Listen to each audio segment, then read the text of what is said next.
This is one of the greatest games of all time. Why has it not been remastered yet? I'm talking to you, Capcom. I'm talking to you.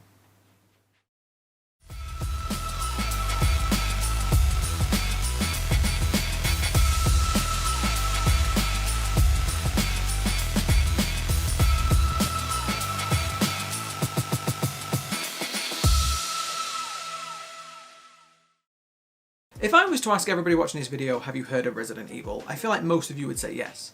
If I was to ask you all, have you played Resident Evil? I feel like quite a lot of you would say yes.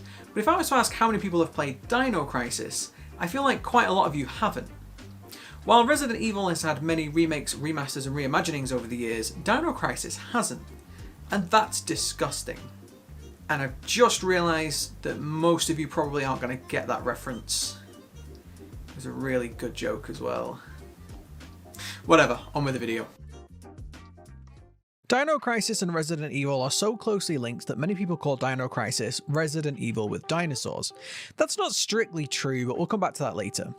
Resident Evil and Dino Crisis were both released in the late 90s, and both games were directed and produced by Shinji Mikami. Both games featured very similar controls, location layouts, game mechanics, both even had very similar stories. Resident Evil was about an evil megacorporation called Umbrella that produced a number of viruses that transformed people into deadly, mindless monstrosities. Dino Crisis was about an evil organization that messed with the time-space continuum to release a number of deadly dinosaurs. In Resident Evil, you play as one of two members of the Elite Special Tactics and Rescue Service, or STARS for short. In Dino Crisis, you play as Regina, one of the members of the Elite Secret Operation Raid Team, or SORT for short. Both games feature tank controls, limited inventory space, scarce healing items, limited ammo, tight camera angles, jump scares, and many more similarities that I could list. Both games would get sequels. Dino Crisis had 2 and Resident Evil had 6. Both games would also get spin-offs. Dino Crisis had 2 and Resident Evil had I don't even know. I don't even know how many spin-offs and sequels Resident Evil has had. If you include remakes, Resident Evil has had 26 games in total. 26. 27 by the time Resident Evil 3 comes out. How many has Dino Crisis had? 5. And one of those was awful. You might be wondering why I'm talking a lot about Resident Evil in a video that is supposed to be about Dino Crisis, and that is because the two games are so closely linked. Not only did they share a producer and a lot of people that worked on Resident Evil also worked on Dino Crisis, the two are just kind of like the brother and sister of survival horror. One gets remake and remaster and sequel after sequel after sequel and gets to go to Disneyland. And the other one doesn't. The other one gets nothing. The other one gets told to be quiet and sit in the shed for a decade with no remakes at all. And not even a sequel. Nothing. Just nothing. Doesn't even get to go to Disneyland. But it's fine. It doesn't want to go to Disneyland anyway. It's fine. It'll go when it makes it big on YouTube and it can afford it. It'll go by itself. It doesn't need to go to Disneyland. Dino Crisis doesn't even need to go to Disneyland. It's fine. Honestly. Interestingly, both Resident Evil and Dino Crisis followed a similar pattern that eventually led to their demise and their abandonment. Resident Evil 1 to 3 were very well received and to this day are considered something of a cult classic. Resident Evil 4 took the top-down tank control games and brought them into a fully 3D world, added some more action, but was still pretty well regarded as a survival horror game. Resident Evil 5, however, began the downfall of the series. Criticised for being far too action-orientated and barely a survival horror game at all, Resident Evil 5 ditched the traditional horror elements for co-op gameplay and score attack modes. Anyone who played it will tell you the story was a mess, and who can forget the time Chris punched a boulder. Resident Evil 6 doubled down on the action. Probably due to the massive successes of Call of Duty and Battlefield at the time, Resident Evil 6 felt more like one of the Resident Evil movies than a Resident Evil game. Nothing that made the originals great was present in this one, and it was almost universally criticised as being as the worst in the series at the time. For a time, most people, myself included, thought that Resident Evil was dead. Dino Crisis followed a very similar pattern. The first game was true survival horror, but instead of zombies and tyrants, it was velociraptors and a T-Rex. The gameplay was very similar to Resident Evil, and aside from a few added mechanics which we will come to later, the games were very similar in presentation. Dino Crisis 2 focused more on the action, but surprisingly did it quite well. It advanced the story from the first game, added a new protagonist alongside the returning Regina, and it added a score and weapon unlock system to the game. Dino Crisis 3, however, was an abomination. Dino Crisis 3 was exclusive to the original Xbox, which was already odd since the first two games were released on the PlayStation 1. Dino Crisis 3 was, for some reason, set in space, and it didn't technically have any dinosaur enemies in it. This time they were badly designed human-dinosaur hybrids.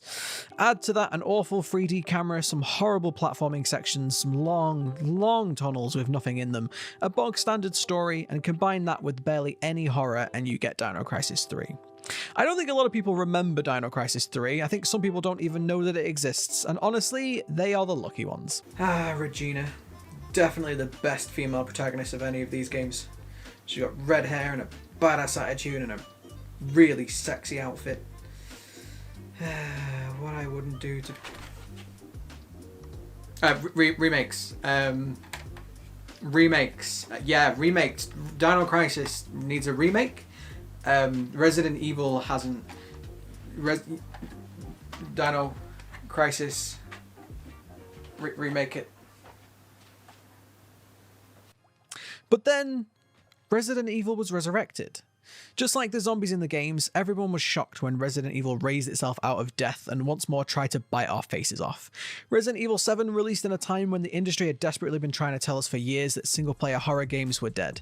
Resident Evil 7 was not only single-player survival horror, it was a damn good one too.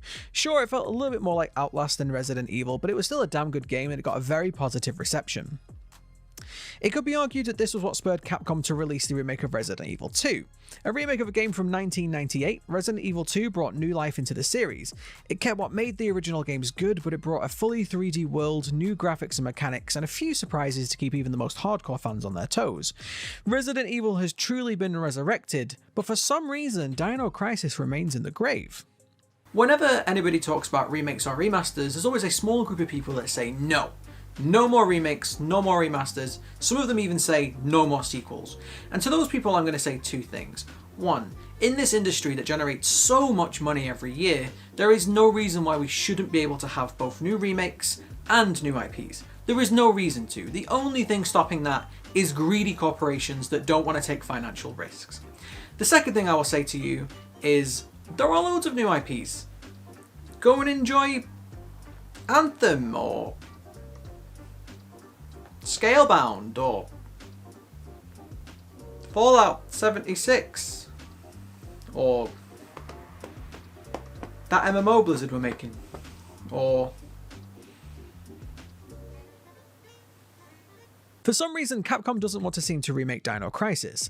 Even though Resident Evil 2 seems to have been a critical success, and Resident Evil 3 is releasing very soon, which I am sure will also be a success, it seems like Capcom is only interested in resurrecting zombies and not dinosaurs.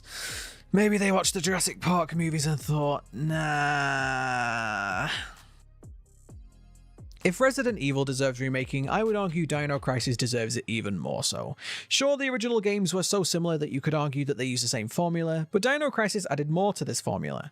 Whereas in Resident Evil, the main enemies, the zomboids, were slow, mindless, shambling fools that weren't usually much trouble one-on-one, the main enemy in Dino Crisis were the velociraptors. These arseholes were lightning fast, intelligent, able to leap through the air, pin you to the ground, knock your weapon out of your hand, and much more. Even one of these hungry boys was much more difficult to deal with than a single zombie. However, the game gave you more ways to deal with them. Yeah, you had your guns, but you could also craft sleeping darts and send them nighty-night for a time that way. You could also often travel through the air vents, bypassing rooms that you knew contained the bitey bastards and avoid them entirely. Dino Crisis had this extra layer of nuance to it, and it often felt more fast-paced than RE, but still just as scary in my honest opinion. I can only imagine what the game would look like in the Resident Evil engine, the engine used to remake Resident Evil 2 and 3, and I honestly believe that a survival horror about dinosaurs, if done well, would be so different to all of the other horror games out there that a lot of people would be interested. We already know that there would be a solid hardcore audience of people that played the original, since fans have already attempted to make their own remake, since Capcom doesn't seem to want to.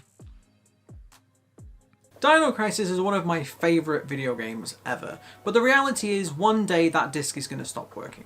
Maybe my PlayStation 2 will stop working. Something's going to stop working and I'm not going to be able to play it anymore unless I either go and obtain another copy somehow, which they're expensive to buy retro games now because you can't get a hold of them very easily, or I'm going to have to emulate it, which I'm pretty sure you're not even allowed to talk about emulation properly on YouTube. I don't know. But the point is that one day my physical copy is going to stop working, and at the moment there is no way digitally for me to get this game. Remakes and remasters, in a way, do two things. They allow people that really enjoy a game to play it again and have that game for longer, but they also bring in new people to that genre, new people to that IP, people that have never had the chance before to play Dino Crisis. There's probably people out there that have heard of it that just want to give it a go. There's people out there that have played it before and want to play it again in a new, updated, modern engine with better graphics. There are people out there that have probably never ever heard of it, but when they do hear about it, will get to enjoy it, and some of those might even go back and play the original.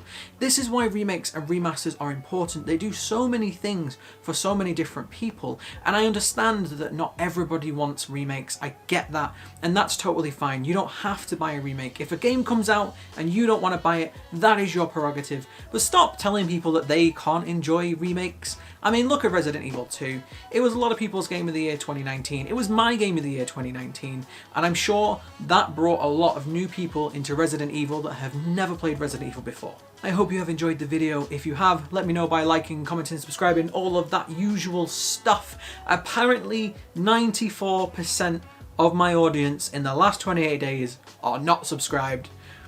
So either I'm doing a really good job at getting my videos out there to new audiences, or I'm doing a very bad job at convincing you to subscribe to me. I'm going to pretend it's the first one. I'm going to pretend it's the first one.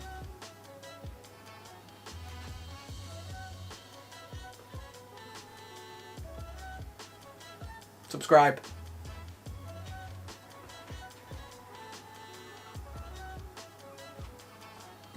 You don't have to. Just, it'd be nice, you know. Growing channel, and I work really hard, and these videos take ages to edit because I'm crap at it. But you don't have to. It's fine. It's fine. You don't have to. It's fine. It's up to you. It's up to you. You don't have to. But please do.